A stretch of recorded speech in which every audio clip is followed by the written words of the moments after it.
Should the true character of life be judged by our low moments or by our high moments?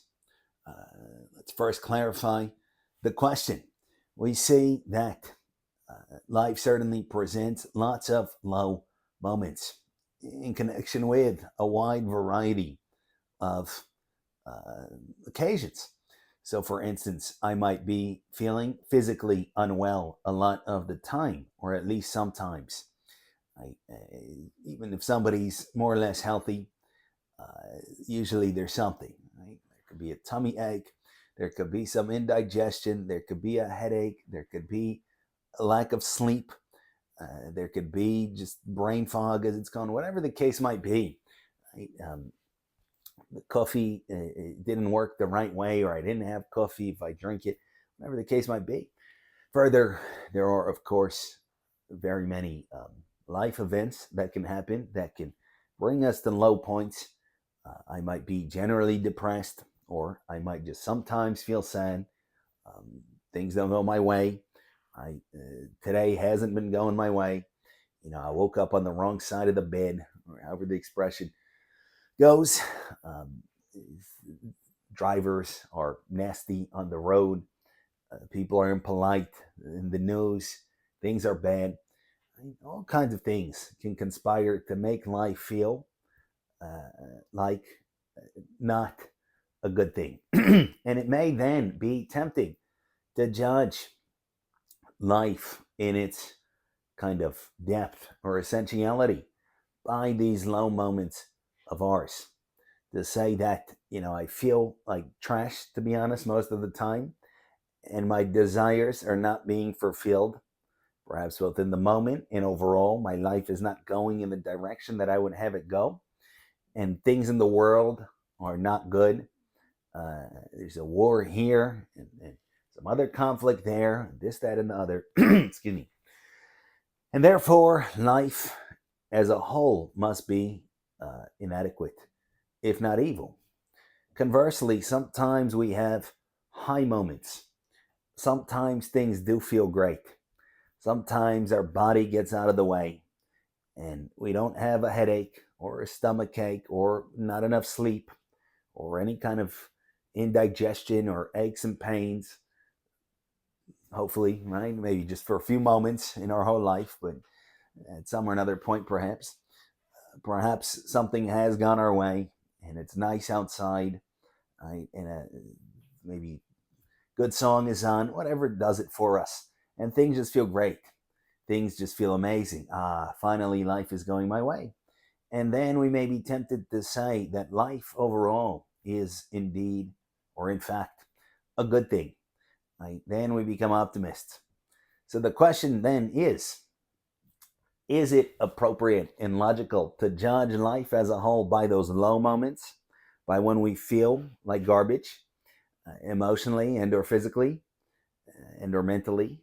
That's different. Right? Or to judge life by those higher moments. So here it could be useful to distinguish quote unquote highs that are deceptive versus illuminative.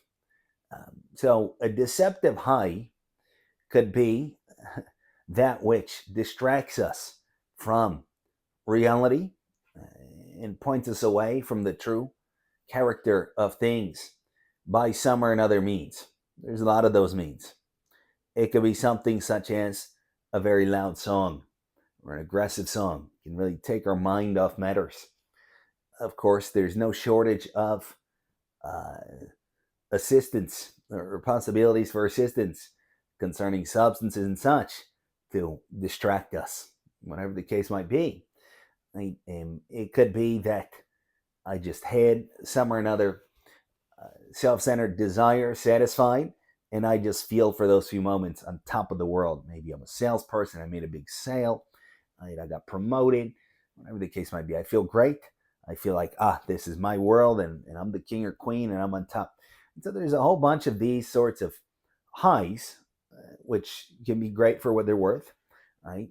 And there's no need to condemn them necessarily, but at the same time, it is questionable whether those kinds of highs really indicate anything about reality, whether they should be the judge of things. Right? For 5 minutes, I feel a super rush from caffeine, let's say, and something just went my way. I shot some kind of shot and I made it, and now I feel just so superior and so omnipotent and so forth. And this must be reality. Right? That's really what things are like, and all the rest of the time, that's just me down in the dumps. That might not be sound, logically speaking. However, what are some other sorts of highs that a human can sustain, such as perhaps might point to the real nature of things? Here, it could be useful perhaps to think of the matter as that we can get out of our own way and experience life as it could be if it was not encumbered by our self-centeredness and by our kind of animality, which brings the tenor of life down. Right? So concerning the latter, there's no need to say that reality really is that which it might feel like. When I have a stomach ache, when I have a headache, when I just don't feel good physically, I haven't had enough sleep, there's reason to think that that kind of stuff obscures the real character of life versus indicates it. As an analogy, if, let's say, the lights are turned off, it doesn't mean that the darkness is more real than that which would be seen with light. Right? If a window is heavily tinted, we don't say, "Oh, well, that's the reality," and when you untint it, that's just make believe. No, the clearer the window, right, and the more light there is, to a point it could blind, but to a reasonable extent, the more we're able to see things. So concerning those, say, bodily obfuscations, on the contrary, when I feel good physically and I don't have any quote unquote brain fog and I've had enough sleep, right, and no issues with any kind of dietary things, right, and excuse me, and pains and fatigue is not distracting me, there's reason to think that that brings me closer to reality. That's like turning on more light or cleaning a dirty window. Why wouldn't it be, right? Now, as it concerns the mental and emotional aspects, here too, if I am self-centered, or if my present experience is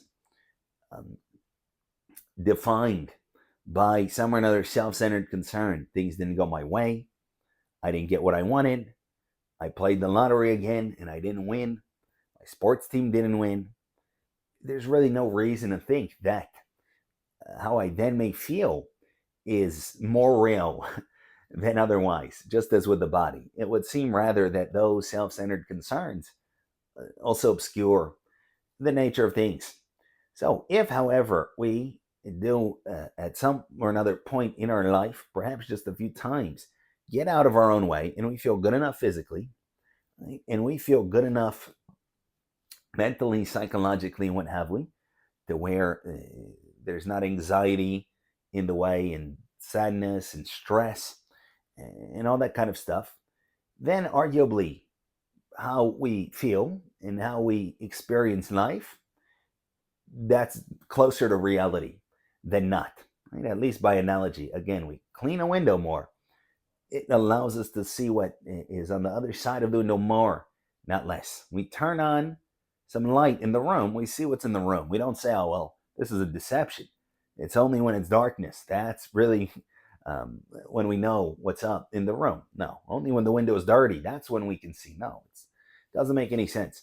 So when we kind of scrub the window, so to say, and get rid of, or for the time being, have a hiatus concerning all these sorts of obfuscations, physically, mentally, emotionally, arguably that gets us closer to what life is really like, or what it really could be like.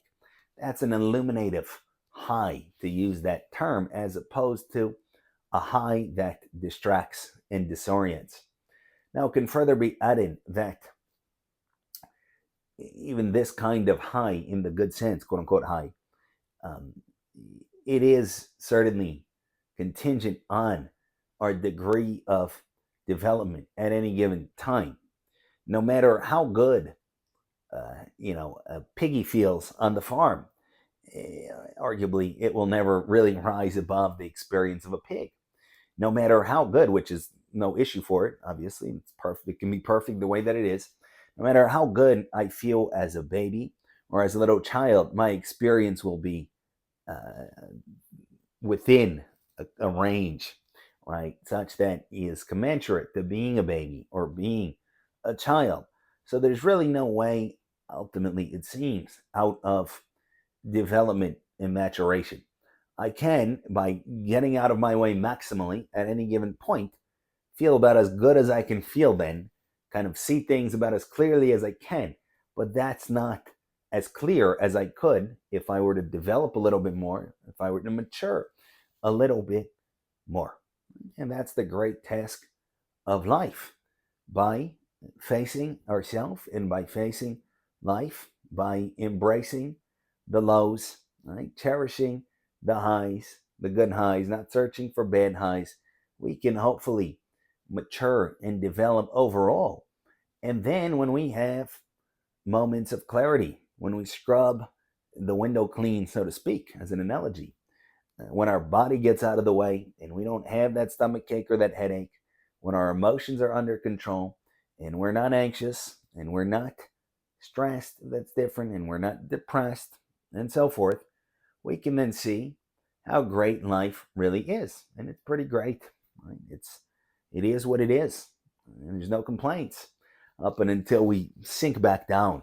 Right? But again, those elevations that we can reach, they can always be higher. We shouldn't think, oh well, I felt good as a 10-year-old, and that's about as good as anybody can feel. I saw things clearly and steadily, and that's the maximum. No, at 20, if I do things right, it'll be even better. At 30, it could be even better. At 40, it could be even better, and so forth and so on, assuming that we are living truthfully, sincerely, and properly. So we can consider it. Thank you for listening.